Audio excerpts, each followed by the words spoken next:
J'étais musulman sunnite au Koweït et j'y apprenais le Coran par cœur. Je priais et je jeûnais pour Allah. Mais un soir, dans une lumière éblouissante, Jésus m'est apparu dans ma chambre. Je l'ai vu de mes yeux et il m'a dit « Je suis Jésus et ta vie ne t'appartient pas. Je vais vous raconter mon témoignage, il est vrai et devant Dieu, je ne mens pas. » Salut, c'est Alberto de l'équipe Carrément Bien. Regarde, je voulais juste te dire, n'hésite pas à t'abonner maintenant à la chaîne. Pourquoi ? Pour pas rater les prochaines émissions extraordinaires qui vont arriver. Et puis aussi, ça va nous encourager parce qu'il y a une équipe qui travaille durement pour te produire de superbes émissions. À très vite, merci pour ton abonnement et bon visionnage. Je m'appelle Naeem Fazal. Je suis pakistanais, mais j'ai grandi au Koweït. J'ai été élevé en musulman sunnite là-bas. Les sunnites ont un islam très conservateur. Alors, on devait apprendre le Coran par cœur, à la maison et à la mosquée. Il fallait aussi connaître les hadiths. Les hadiths, ce sont les paroles du prophète Mahomet. Et puis, j'ai toujours été bercée par l'idée assez forte que ce serait un honneur de prier pour Allah. On nous disait qu'on était le peuple élu, qu'on était supposé être très important dans le monde et qu'on était spéciaux.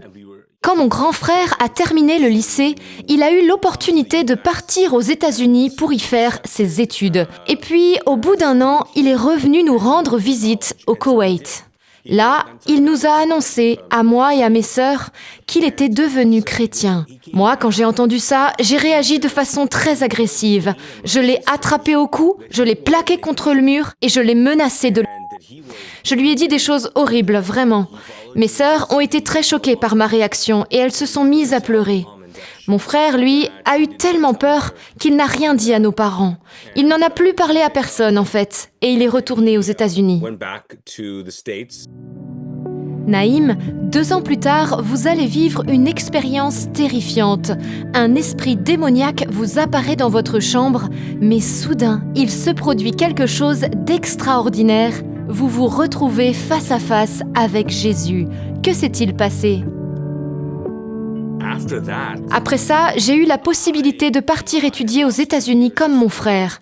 Je l'ai donc rejoint là où il se trouvait, en Caroline du Sud, à l'université. Quelques jours après, mon frère m'a dit un truc bizarre. Il m'a dit « Tu sais, Jésus existe réellement. Alors si tu lui demandes de se révéler à toi, il le fera. » Et je lui ai répondu « Mais t'es cinglé, qu'est-ce que tu racontes ?» Et lui, il insistait « Non, mais si tu lui demandes sincèrement, il le fera, il se manifestera à toi. » Moi, je ne comprenais absolument pas ce qu'il me disait, je pensais juste qu'il était devenu un fanatique religieux, un cinglé. Mais quelques semaines plus tard, là, j'ai levé les yeux au ciel et j'ai simplement dit intérieurement « Si c'est vrai, je veux savoir. Si c'est vrai. » Mais je ne crois pas que ce soit vrai, parce que là, je pense que je suis en train de parler dans le vide. Et c'est tout ce que j'ai dit. Et puis, je crois que c'était 2 ou 3 jours plus tard, et c'est là que l'histoire devient extrêmement étrange. J'étais dans ma chambre, sur le point de me coucher. Alors, je me suis levée, et au moment où je m'apprêtais à éteindre la lumière, j'ai senti qu'il y avait une présence dans ma chambre. Je ne comprenais pas ce qui se passait. Je voyais que mon corps se mettait à réagir à quelque chose que je ne pouvais pas voir de mes yeux. J'ai senti comme si la mort était entrée dans ma chambre. Une peur immense m'a envahi. Je ne comprenais pas pourquoi, parce qu'il n'y avait rien autour de moi. Et tout à coup, quelque chose a agrippé mes épaules, m'a tiré en arrière et m'a plaqué contre mon oreiller. J'étais complètement sous le choc. J'ai essayé de me débattre, mais on m'a alors attrapé aussi les jambes. Je me suis retrouvée paralysée de partout. Et la seule chose que je pouvais encore bouger, c'était ma tête. Alors moi, j'ai commencé à regarder paniquer tout autour de moi pour essayer de comprendre ce qui m'arrivait. Mais je ne voyais rien. Je sentais seulement que quelque chose me maintenait bloquée. Alors là, je me suis mis à crier. J'ai appelé mon frère de toutes mes forces. Parce que oui, il était dans la chambre juste à côté de la mienne. Mais là, je me suis rendu compte que je ne m'entendais pas crier. Je n'entendais pas ma voix. J'ai réalisé que je ne pouvais plus parler. J'étais paniquée, je ne savais plus quoi faire. Et à ce moment-là, la porte de ma chambre s'est ouverte. Là, ça devient complètement fou. Alors la porte s'est ouverte et une silhouette est entrée. une silhouette immense. Elle mesurait environ 3 mètres, 3 mètres et demi, et elle était recouverte d'une ombre opaque à travers laquelle on ne pouvait rien voir. Je sais que ça a l'air bizarre dit comme ça, mais c'est vraiment ce que j'ai vu. Et ce qui m'a marqué surtout, c'est que cette silhouette était énorme. Maintenant, je sais que c'était un démon, mais à l'époque, je ne savais pas que c'en était un. Vous savez, dans l'islam, on a ces choses appelées djinns. Ce sont des esprits. Et moi, je pensais que c'en était un. Mais une fois entré dans la chambre, cet esprit a commencé à marcher vers moi. Il a dit « Je vais te tuer, tu vas mourir ce soir ». Quand il me parlait, je l'entendais directement dans ma tête et pas dans mes oreilles. C'était une communication sans parole en quelque sorte. J'étais complètement paniquée. Je n'arrivais pas à réaliser ce qui m'arrivait.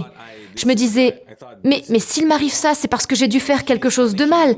J'ai dû attirer sur moi la colère de quelqu'un. Mais qui ? La première personne à qui j'ai pensé, c'est Allah. Je me suis dit, Allah est en colère contre moi. Mais juste après, je me suis dit, non, c'est pas Allah. Peut-être que c'est Jésus. Oui, c'est sûrement Jésus qui me punit.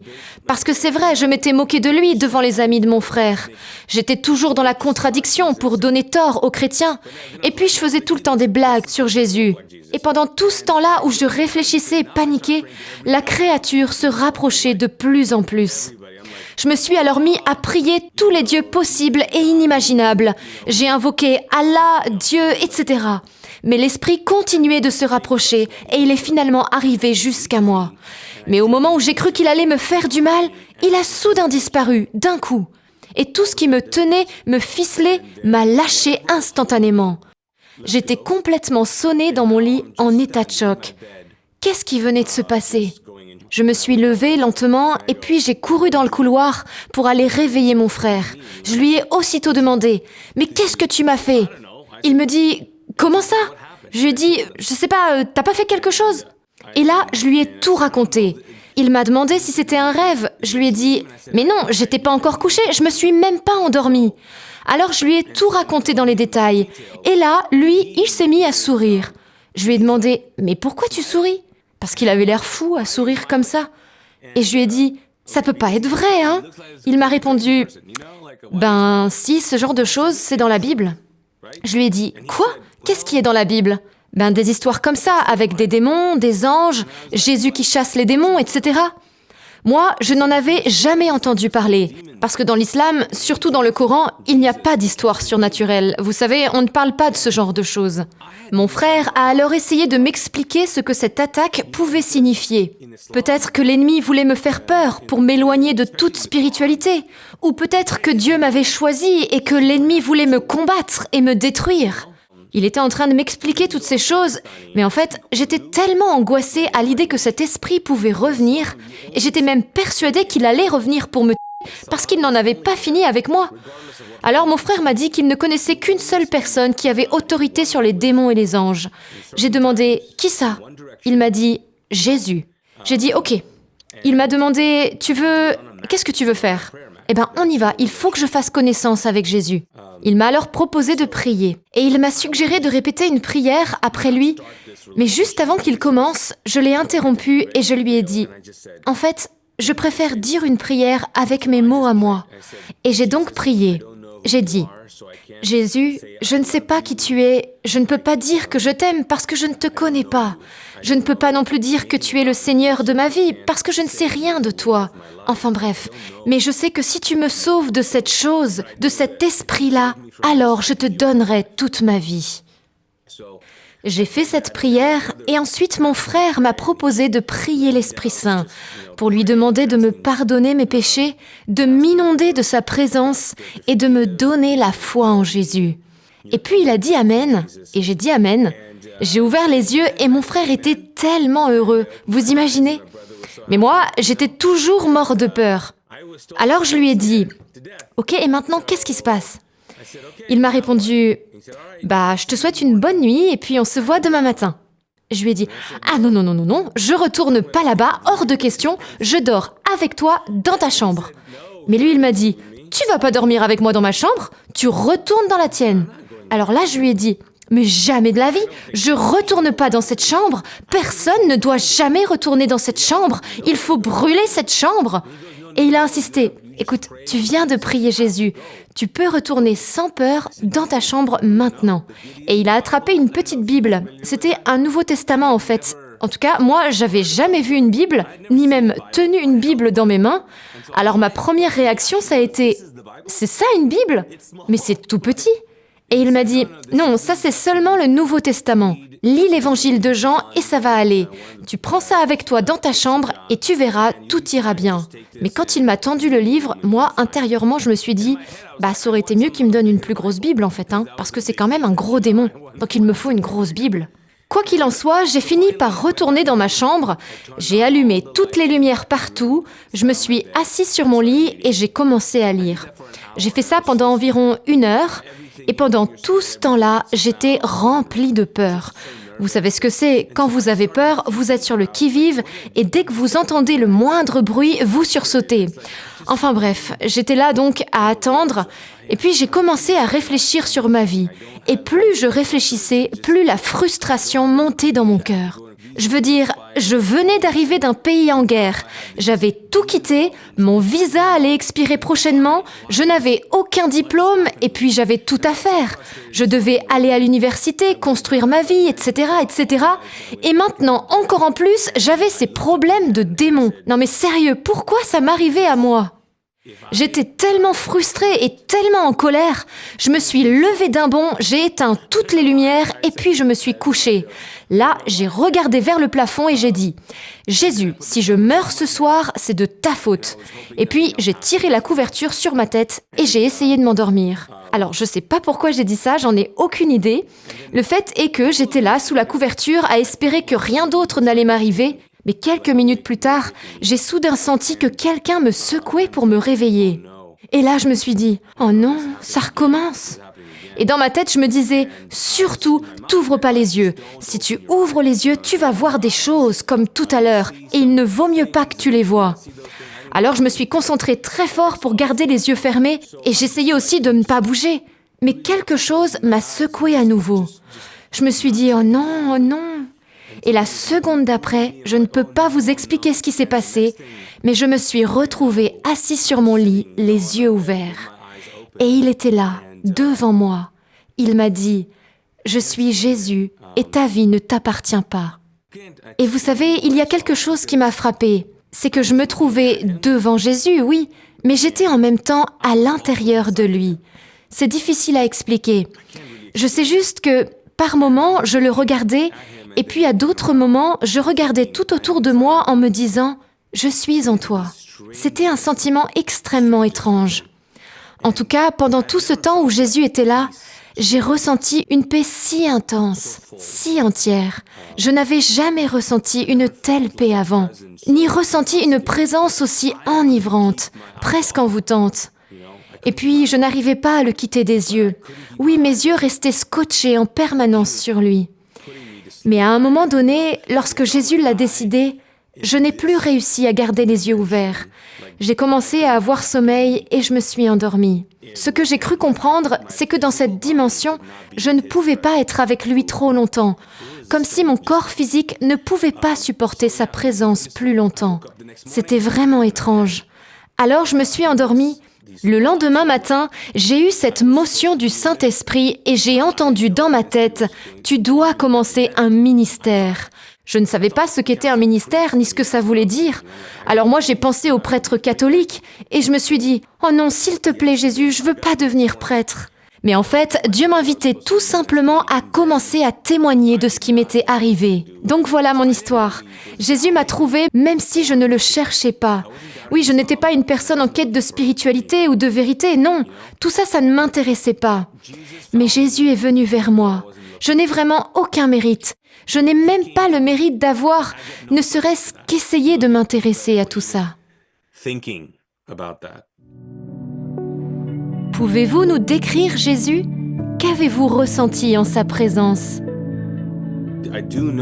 Alors, je sais à quoi il ressemblait, mais je n'arriverai pas à bien vous le décrire.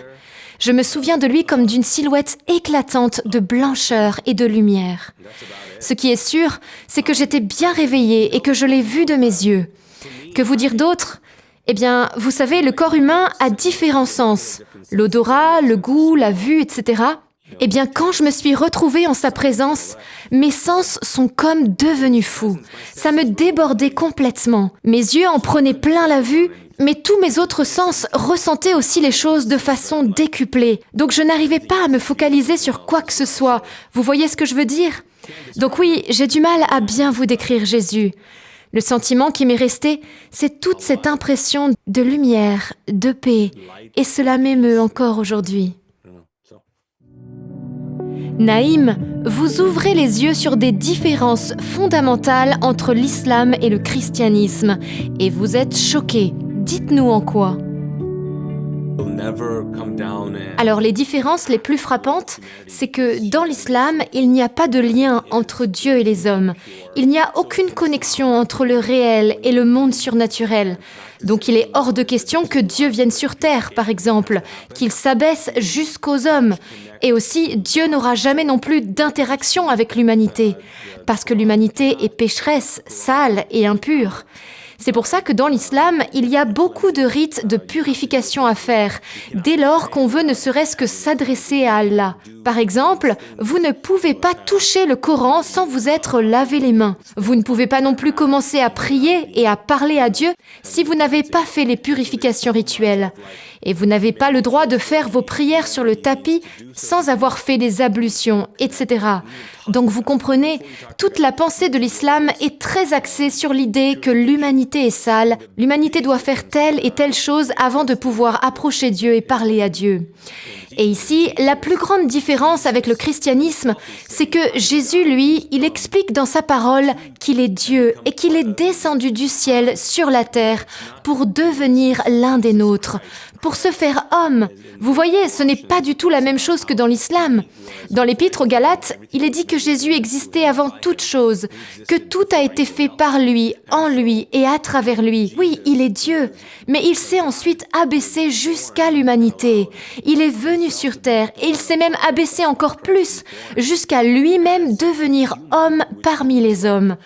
Et ça veut dire qu'il a vécu en tant qu'homme, qu'il a grandi, qu'il a fait toutes les choses humaines, qu'un Dieu n'a pas besoin de faire. Mais Jésus, lui, il les a faites, à l'exception bien sûr du péché. Par exemple, il a dû prendre sa douche, se laver, etc. Alors vous voyez, le message de Jésus, c'est que non, Dieu ne se tient pas à distance des hommes à cause de leurs péchés. Il ne les repousse pas parce qu'ils sont impurs, non, au contraire. Il vient vers nous pour nous rejoindre et il est même prêt à tout pour nous récupérer. Vous voyez, le message de Jésus, c'est « Je suis la preuve vivante que Dieu vous aime. Ma vie incarnée en tant qu'homme est la preuve que Dieu vous aime. » Et c'est pour ça qu'il a dit « Car Dieu a tant aimé le monde qu'il lui a donné son Fils. » Dans l'islam, les hommes font des choses pour prouver à Dieu qu'il l'aime. Mais dans la foi chrétienne, c'est Dieu qui nous prouve qu'il nous aime en la personne de Jésus. Vous comprenez ? Et ça, c'est une différence fondamentale entre n'importe quelle religion et les enseignements de Jésus. Alors une autre différence, les enseignements de Mahomet, quand vous les lisez dans les hadiths, parlent surtout de la façon dont vous devez vous comporter, ce que vous devez faire, ce que vous devez porter, ce que vous devez dire, etc. Il se concentre beaucoup sur l'aspect extérieur, vous voyez ? Mais ce qu'il y a, c'est que ces enseignements ne transforment pas votre cœur, votre vie. Vous allez peut-être changer de comportement extérieur, mais ça ne vous fera pas changer à l'intérieur. Alors que les enseignements de Jésus, eux, portent sur le cœur. Ce qui intéresse Jésus, c'est qui on est à l'intérieur, pas ce qu'on mange ou ce qu'on porte, non. Donc, la conséquence de l'islam, c'est que moi, en grandissant, je me disais que je devais juste faire le bien. Je n'avais pas besoin d'être quelqu'un de bien. Et honnêtement, dans l'islam et dans beaucoup de religions, les gens font seulement semblant. Ils essayent de bien agir parce qu'ils doivent le faire. Mais intérieurement, ils sont toujours les mêmes. Je ne pense pas qu'ils soient transformés et renouvelés de l'intérieur, non. Vous voyez, alors que Jésus, lui, il nous transforme d'abord intérieurement. Et c'est son esprit qui nous fait faire ensuite des œuvres. Ce n'est pas dans l'autre sens. On fait des œuvres par nos propres forces, espérant que ça nous fera changer, non. Et ça, je pense que c'est la plus grande différence entre les enseignements de l'islam et le christianisme. Une autre différence encore, c'est qu'on peut remarquer que les enseignements de Mahomet sont très axés sur la domination de l'homme. Le patriarcat est bien présent dans ces enseignements. L'homme est au centre de tout et la femme ne compte pas. C'est toujours l'homme qui dirige, qui prend les décisions et tout est fait dans son intérêt à lui. Par exemple, dans les hadiths, il est dit qu'au paradis, les hommes pourront avoir 72 vierges en récompense. Non mais vraiment, qui pourrait écrire un truc pareil? Pas une femme, ça c'est sûr. Il n'y a qu'un homme pour écrire ça. Vous savez, beaucoup de musulmans regardent ces enseignements de l'islam et se disent « c'est clairement un homme qui a écrit ça ». Ce n'est pas un message universel, vous voyez, un message qui s'adresse à tous, à toutes les catégories de personnes sur cette terre. Aux hommes comme aux femmes, aux esclaves comme aux hommes libres, etc. Non, c'est un message écrit par des hommes et pour les hommes.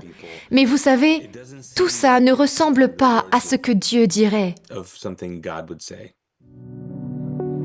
Courez-vous actuellement des risques pour votre propre vie en étant devenu chrétien? Moi, j'ai cette chance que le gouvernement m'ait accordé l'asile religieux, ce qui me permet de rester aux États-Unis.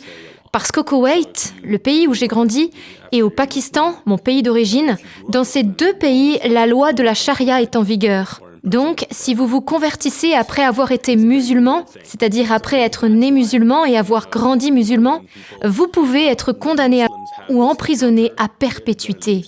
J'ai donc, quant à moi, beaucoup de chance d'être aux États-Unis, car autrement, ma conversion au christianisme aurait pu être mon arrêt de... Mais ça n'empêche qu'ici, aux États-Unis, quand je venais de me convertir, c'était très dur pour moi, parce que quand les musulmans découvraient que j'étais un ancien musulman converti, ils ne voulaient plus rien avoir à faire avec moi. Ils ne voulaient plus me parler, et ça, c'était très dur. À leurs yeux, je suis un infidèle. Ce qui pourrait se passer, c'est que si je retournais au Pakistan, moi ou mes frères et sœurs, et qu'un imam de là-bas apprenait notre conversion, il pourrait à ce moment-là lancer une fatwa contre nous. Vous comprenez ? Et la fatwa, c'est quelque chose qui peut être à l'échelle locale, nationale ou globale. Par exemple, si j'écrivais un livre qui manquait de respect envers le prophète Mahomet ou le déshonorait, j'aurais une fatwa contre moi au niveau mondial, parce que ça fait affront à tous les musulmans du monde et l'organisation islamique mondiale lancerait donc une fatwa contre moi. Dans le passé, ils ont déjà fait ça à des auteurs, et ces gens doivent ensuite vivre cachés. Par exemple, il y a quelques années, un musulman a écrit un livre qui s'appelle « Les versets sataniques ». C'était Salman Rushdie. En gros, il raconte que le Coran est satanique. Donc, il est allé très loin, et suite à ça, il a eu une fatwa internationale contre lui.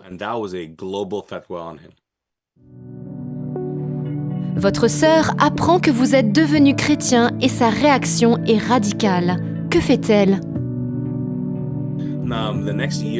Un an après ma conversion, ma sœur a été acceptée à l'université, dans la ville où j'étais avec mon frère.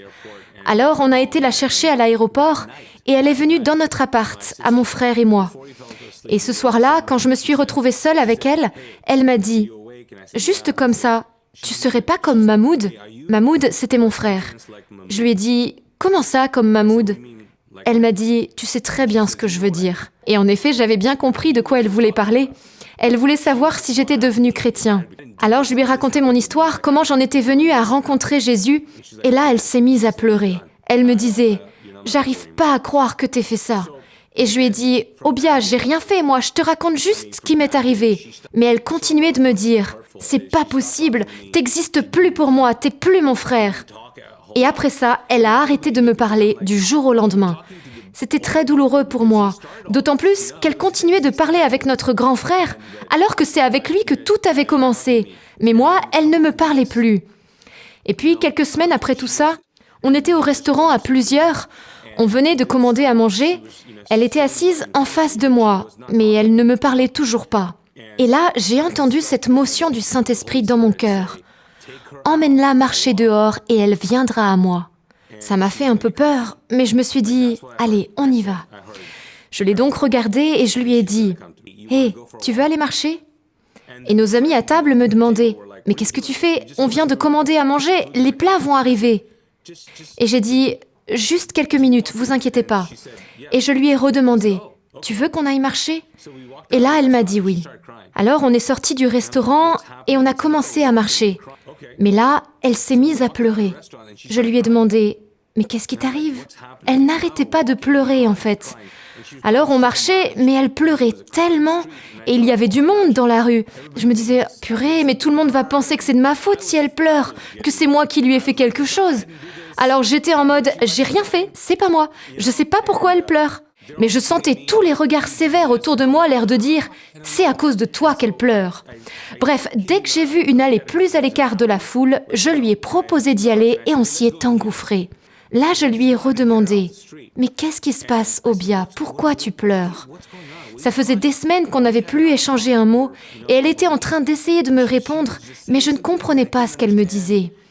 Là, j'ai senti Dieu me dire « prie avec elle, elle va venir à moi ». Alors j'ai juste pris ses mains et je lui ai dit « Obia, je ne sais pas ce que tu traverses, mais est-ce que tu me permets de prier pour toi ?» Elle me disait « je sais pas ». Et j'ai insisté « je peux prier pour toi ?» Et elle a fini par dire « d'accord ». Alors je lui ai dit « Obia, si tu veux bien, répète après moi ». Et j'ai commencé à dire « Jésus, je te donne mon cœur », etc., etc. Et elle a répété la prière en entier. Et juste après, j'ai dit « Amen » et elle a dit « Amen ». Et là, tout à coup, elle est tombée à genoux par terre. Elle est restée comme ça prostrée quelques minutes et ensuite elle s'est relevée et elle m'a dit « Je suis libre, je suis libre ». Et voilà, c'est comme ça qu'elle est venue à Jésus. Donc on est retourné dans le restaurant et tout le monde nous demandait ce qui s'était passé. J'ai répondu « Tout va bien, vous inquiétez pas, tout va bien ». C'était une soirée vraiment incroyable. Après coup, je pense que quand elle a dit ça, « je suis libre », c'est parce que, vous savez, il y a tellement d'oppression et de pression pour les femmes dans l'islam, en tout cas dans l'islam dans lequel on a grandi. Je pense qu'elle aspirait à une vraie liberté, de pouvoir devenir celle qu'elle voulait être vraiment. Par exemple, qu'elle ne soit plus obligée de vivre cachée sous le hijab, le voile, et qu'elle ne sente plus sur elle de regards de condamnation de la part des hommes, etc. Donc je pense qu'il y avait beaucoup de ça. Mais il y avait probablement aussi beaucoup d'autres choses personnelles dans sa tête. Comment vos parents ont réagi lorsqu'ils ont appris que vous étiez devenu chrétien ? Un an après tout ça, mes parents et mon petit frère et ma petite sœur se sont décidés à venir nous rendre visite aux États-Unis. Parce que oui, on était déjà 3 de la famille à être là pour les études. Alors on a commencé à réfléchir sur comment on pourrait leur annoncer les choses en douceur. Parce qu'ils ne savaient pas qu'on était tous les 3 devenus chrétiens. Et ce qui s'est passé, en fait, c'est qu'ils sont donc arrivés aux États-Unis. Ma mère, mon frère et ma sœur devaient rester quelques mois. Mais mon père, lui, a dû repartir.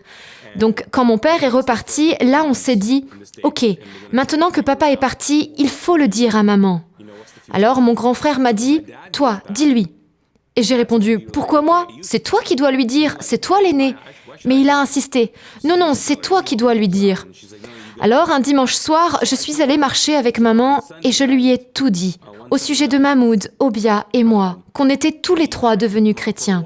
Je lui ai brisé le cœur, vous savez. Elle a perdu la raison, elle n'arrivait pas à y croire. On est rentré à l'appartement et à partir de ce moment-là, elle est restée dans sa chambre. Elle a refusé de manger quoi que ce soit pendant plusieurs jours. Elle est juste restée dans sa chambre à prier sans vouloir en sortir. On ne savait pas ce qui lui arrivait. Le mercredi de cette semaine-là, on était devenus vraiment inquiets, vous voyez. Et puis, mon petit frère et ma petite sœur, eux aussi, ils étaient très perturbés par tous ces événements, parce qu'on leur avait dit qu'on était devenus chrétiens et ils ne comprenaient pas.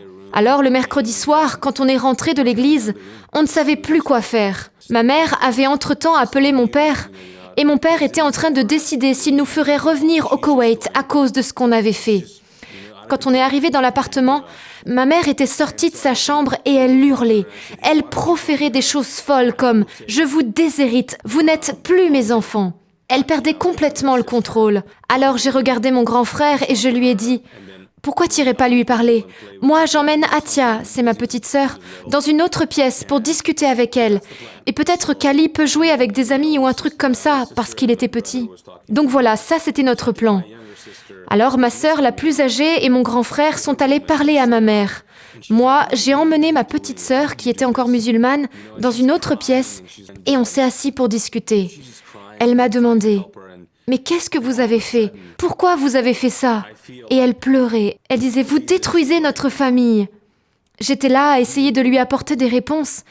Et tout à coup, j'ai senti que Jésus était dans la chambre. Oui, sa présence physique était là, au milieu de nous. Et il m'a dit, je suis sur le point de la toucher maintenant. Elle va venir à moi. J'étais trop choquée. Atia, elle était en train de pleurer et elle a levé les yeux vers moi. Je lui ai dit, Atia, tu sens quelque chose dans la pièce? Et elle m'a répondu, oui. Alors j'ai continué, je pense que c'est Jésus. Est-ce qu'il vient de te toucher? Et elle m'a dit, oui. On a prié ensemble et à cet instant précis, elle est venue à Jésus. Elle était complètement sous le choc de ce qui venait de se passer, et moi aussi. Alors ma mère était déjà en colère contre nous trois, et maintenant la quatrième venait aussi de se tourner vers Jésus. Alors je lui ai dit, surtout on ne dit rien à maman ce soir, ok, ça va faire trop. Et pour la petite histoire, quelques semaines plus tard, mon petit frère s'est converti lui aussi, il a suivi Jésus. En ce qui concerne mon père, juste avant qu'il ne décède, une nuit, il a bien voulu prier avec moi et il a accepté Jésus dans son cœur. Ma mère, elle, est toujours musulmane. On se parle toutes les semaines, on est très proches, mais elle n'a pas encore rencontré le Christ. Alors voilà, c'est notre histoire. Naïm, le Coran parle de Jésus. Pourquoi est-ce que pour les musulmans, Mahomet est plus important que Jésus ? Il y a des passages dans le Coran qui parlent de la naissance virginale de Jésus, comme la classique histoire de Noël avec Joseph et Marie. Alors il n'y a peut-être pas toute l'histoire, mais des passages, oui. On croit aussi que Jésus est le Messie, qu'il est l'un des prophètes et qu'il va revenir à la fin du monde. En fait, le Coran contient beaucoup d'histoires de l'Ancien Testament et aussi des parties du Nouveau Testament, certains des enseignements de Jésus par exemple. Alors il mentionne tous ces gens et il les appelle tous prophètes, mais il précise bien que le dernier prophète, c'est le prophète Mahomet.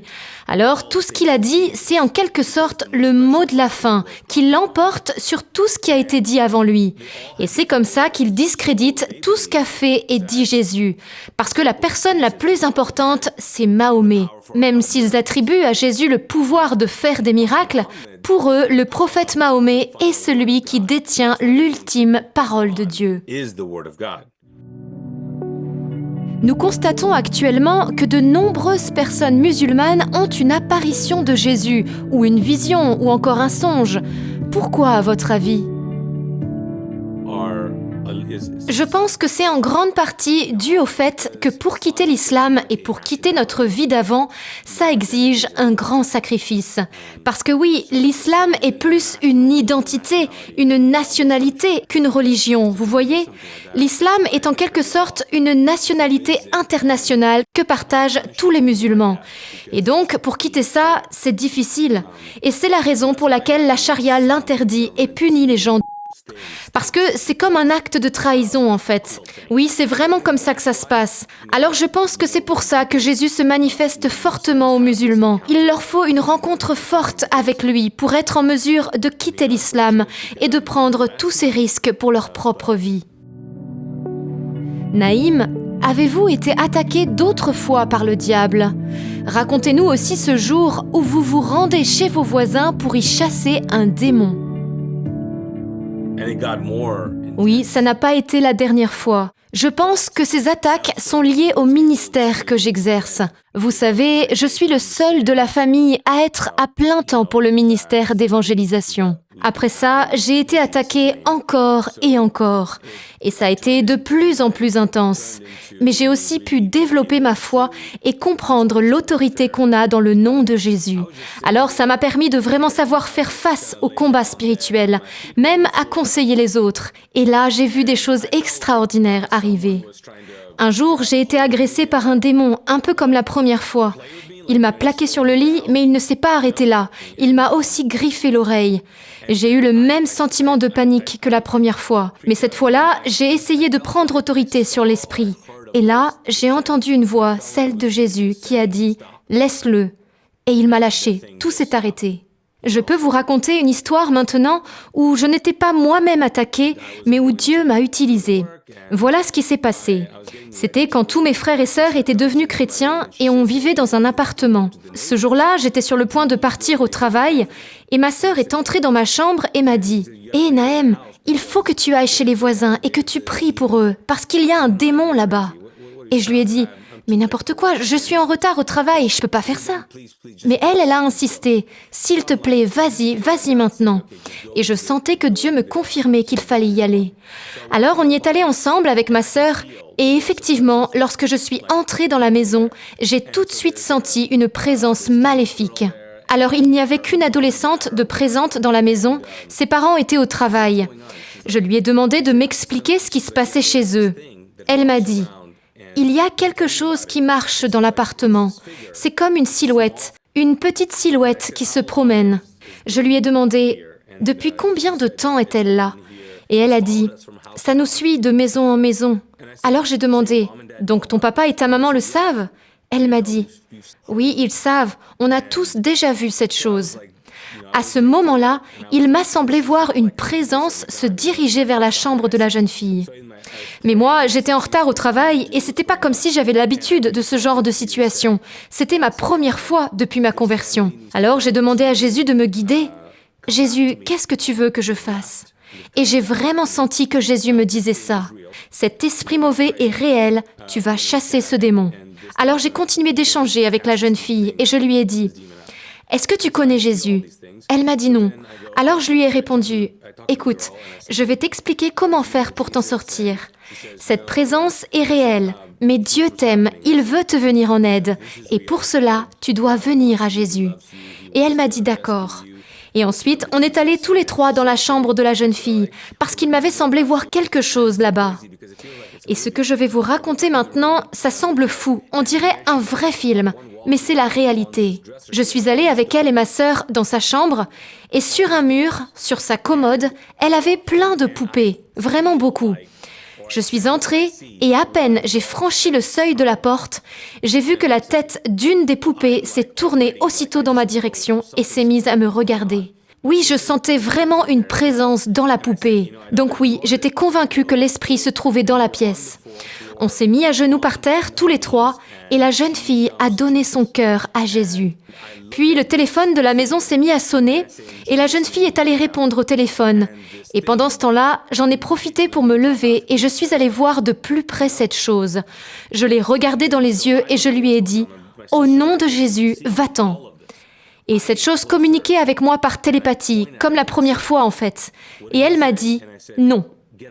Je me suis rapprochée, je l'ai pointé du doigt et j'ai répété « Tu pars maintenant au nom de Jésus ». Et l'esprit a filé par la fenêtre. C'était complètement fou. La jeune fille est revenue et je lui ai dit « Dis à ta maman qu'elle doit venir à l'église le week-end prochain, dimanche ». Voilà, c'est comme ça que l'histoire s'est passée, une histoire vraiment extraordinaire. Et le dimanche suivant, ils étaient à l'église et en l'espace de 2 semaines, ils se sont tous fait baptiser. C'est formidable que Dieu puisse faire ça.